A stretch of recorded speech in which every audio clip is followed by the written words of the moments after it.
G'day, Steve Morgan here, ABT and Fishing Monthly magazines. Another Tackle Friday segment, this time from Mallacoota on far eastern Gippsland. It's sort of as far east as you can go in Victoria without getting into New South Wales. A really cool estuary system here. 2 lakes, a river running into it, and plenty of both black and yellowfin bream for the second round of the Daiwa Bream Series in 2024. If you've been following mine and ABT social media, you would know that at Gippsland Lakes in the first event, it was a record-setting event. 1,800 fish through the app. Biggest fish was Scott Wilson's enormous 44.5 centimetre fork length black bream, which is 2.01 kilos. New ABT record for that fish. And a great field, 65 boats. Guess what? We've got an even bigger field here at Mallacoota. 70 boats fishing this weekend. Had a pre-fish day today, and like every time we come to Mallacoota, this place is different. You have to relearn it every time. Water's a little bit dirtier than last time. Water is a lot lower than last time. You might remember that I've done well for a few tournaments here, fishing some really shallow end of bays. Well, I can't even get into those at the moment. Caught a few fish this morning on top waters on the edge of those spots, and the spots I could get to, and that's going to be part of my plan tomorrow. And that's what we're going to talk about today. The techniques I sort of worked out in pre-fish, and then how I've refined that tackle down to 1, 2, 3 techniques that we're going to try on the weekend. Now, I'll be live streaming this weekend where I can. In the bottom lake, I can live stream. In the top lake, I can't. I may only get 1 or 2 hours tomorrow. Might get all day. If I go up to the top lake, probably won't get much service. So if that's the case, the live stream will be short, but the highlights will still be there at the end of the day. So in the morning, black bream really like a top water presentation in low light. Yellowfin, I don't think it makes much of a difference. You can catch them all day long. But the blacks really do like low light. If it's overcast, a little bit drizzly, sun low, that's when they like to do it. And we caught a few this morning on, you'd have to know what I'm throwing. The bent minnow, the peach face bent minnow is my favourite, of course. I've put some new hooks on that. I managed to buy a whole lot of these nickel-plated bent minnow hooks when I was in Japan once from a store called Tackleberry secondhand. I bought about 30 of them for about $2, and I save them and I put them on the night before tournaments. So I don't have any loop knots on the start of this. This is just a 6-pound leader straight to my braid, and this is the Daiwa SK series, the skeleton reel seat in-feet rod. It's 7'3" long. I pinched it off Tommy Slater, and he never got it back. It's my favourite little bent minnow rod. It's just enough length to make a long cast, and the tip's soft enough when I shake it just to give it that Parkinson's action in the water. So I've got a bent minnow tied on, and it's all ready to go. If I need to cast further, I've rigged up a bigger walking style bait. This is an Imakatsu Dilemma popper here, straight out of the box, and it is on a longer rod. This is the aqua rod. If you look at the thing there, I write it on the gold pen on the bottom. It's a 7'4" solid tip in-feet EX rod. 2-piece at the butt here. It's got a 3,000 size reel full of 8-pound braid, and it's got an 8-pound leader on it, and I can throw that thing over the horizon. So if I'm targeting broader, slightly deeper areas, or I want to make a really long cast with the wind, I can probably throw this 40 metres and still walk the dog on the top because I'm using that braid leader combo. So that's what I've got set up for the bent minnow, sort of for finesse top water. This is for more aggressive top water right there. If I end up fishing some shallow water, which is quite sandy and not weedy on the bottom, I'll pull out my stick minnow. And this is it's not my standard stick minnow rod. Normally mine is a 7'5" in feet, but this is one of the 7 foot, I think is it 7'4" crankbait rods. So slow action, 2 pounds straight through fluorocarbon. It's an Ostackle stick minnow there that they don't make anymore. It's hard to get a stick minnow, but I think that a lot of aftermarket manufacturers make versions of it. But that 2 pound straight through line on that 742 in feet rod, it's the blue soft action crankbait rod, will get that job done for me today. Only caught 1 or 2 fish on the stick minnows, but I have got that there ready to go. And the whole aim, of course, getting ready for a tournament is to make sure that these things are ready to pick up and throw straight away. They've got brand new hooks on it, got freshly tied leaders, and you're not throwing yesterday's half buggered stuff, and you don't want to lose fish. Today you can lose fish, but tomorrow you don't want to. This will be a long shot. If I end up one of the little creeks like I was up last year, I'll be throwing this. This is the Bastoon TMK Cicada there on the BFS Daiwa. That's the in feet. I use it for, I've only got one BFS outfit. This is it. fantastic.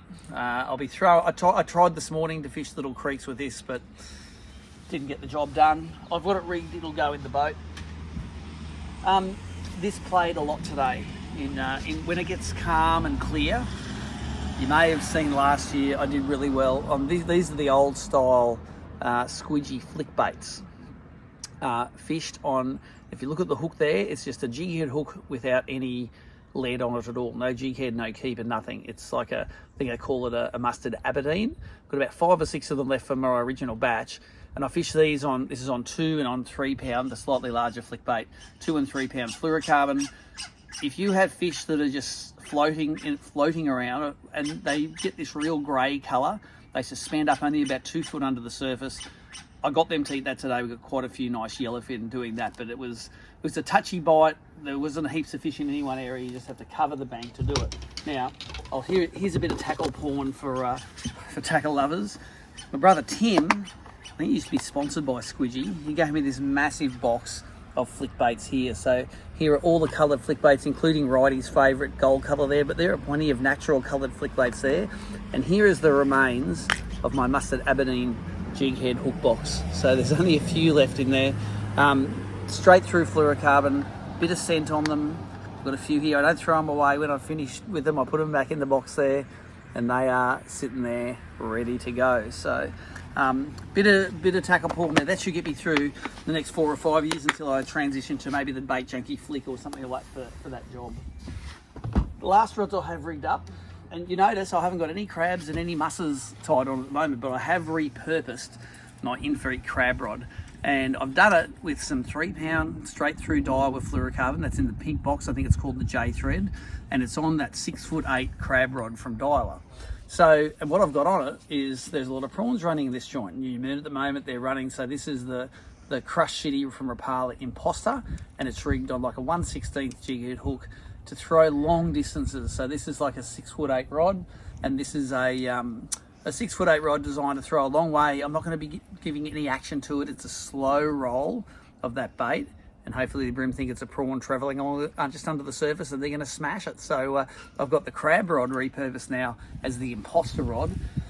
If I had to give action to this lure, I wouldn't be using that rod. I'd be using a shorter, easier to maintain one. And the last rod I've got rigged up here is the Aqua Rod. This is the 7'4" 2023 version of my favourite in-feed rod for throwing the aquas. Got a worm hook on it there. This is a 3000 size Revelry with 8 pound of the new J-Braid Expedition, I think it's called, and some 6 pound leader there. So I put the Aqua on in the morning, don't have to put it on now, and it'll be ready to go. So I think that's what's going to play tomorrow. Some of this is going to play as well. Doesn't really matter what scent you use for blacks, but you should be using it. I've learnt many times getting caned by non-boaters that are using scent that black bream love some scent. This is some dirty sauce. Guy in Brisbane makes this. I find it's good. I use S-Factor as well at times. They're probably the main two that I use. And I also use a bit of a concoction of whatever non-boaters leave on my boat. I've got a box at home of all the scents that nonnies have left in there, and we get it done.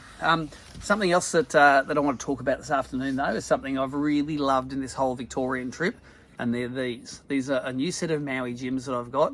They're a Southern Cross frame. It's a comfy frame. It's got the HT high transmission lens in it, but it has got these magnifiers on the inside. And I'm 51 years old. I appreciate being able to see my 2 pound line going through a hook eye nowadays.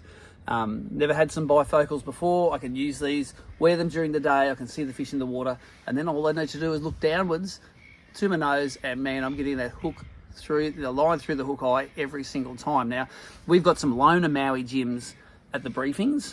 I wish I had some of these to loan out to people, because so many people have grabbed these, put them on their face and go, that is exactly what I need. I need the magnifier underneath, and I need that nice light lens on top. So I'm sure Maui Jim will be able to get us a few loaners to send out in due course. Anyone whose eyesight isn't what it used to be is going to love these sort of lenses. I know you can buy aftermarket things and stick them on your glasses, but these are a great set of glasses, a great lens, and it's all built in one. You can buy them off the website. Got these ones off the website. You pick your frame, the colour, the lens, and the magnifier. A bit over $400. So Maui Jim, good ABT sponsor, and I'm loving these ones at the moment. Last thing I love my Buck and Bass hooded jacket here. It's starting to get cool in the evenings, but I love in the morning when we're running across the lake, this hoodie goes over. I can have my hat and my sunnies on in the morning, and the hood keeps the hat and the sunnies on. So I can be running across the lake, and that holds everything in place. Even when it's cold, I find it's the only jumper I take on tour. I only brought the Fremont and the Oroville hoodie. We have a few left of those in stock at ABT. You won't see me in Victoria or in Tasmania without one of these. We'll see you tomorrow. I'll be live streaming. Either log on during the day, or if not, check out the highlights each night. They go up about 8 o'clock.